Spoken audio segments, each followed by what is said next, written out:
Hello guys, કેમ છો બધા? મજામાં દેશો. અરબાઝ ખાન 111 યુટ્યુબ ચેનલમાં આપનું હાર્દિક સ્વાગત છે ને આપણે જઈ રહ્યા છીએ અમારા ગામની બજરંગદાસ બાપાની મઢુલીએ.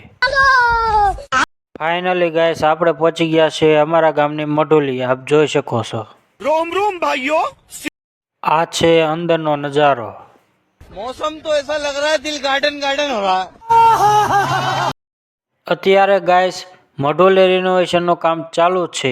આપ જોઈ શકો છો. ओह गॉड, एक बार दिला दे. हम करते हैं प्रबंध, आप चिंता. તો આ છે મિત્રો અમારા ગામની બજરંગદાસ બાપાની મઢુલી. गाड़ी स्टार्ट कर. नहीं नहीं नहीं नहीं नहीं नहीं. તો આ છે સુવા કે બેઠવા માટેનો હોલ. अमेरिका क्या कहता था? क्या हो तुम? आज हम कहते तू क्या है बे? આ છે રસોડા વિભાગ. अबे तू है कौन तू? મઢુલીનું કામ ચાલુ છે. આપ જોઈ શકો છો. रोम रोम भाइयों, सिस्टम पार देंगे. આજના વિડીયોમાં બસ આટલું જ. મારી યુટ્યુબ ચેનલને લાઇક, શેર અને સબસ્ક્રાઇબ કરવાનું ભૂલતા નહીં.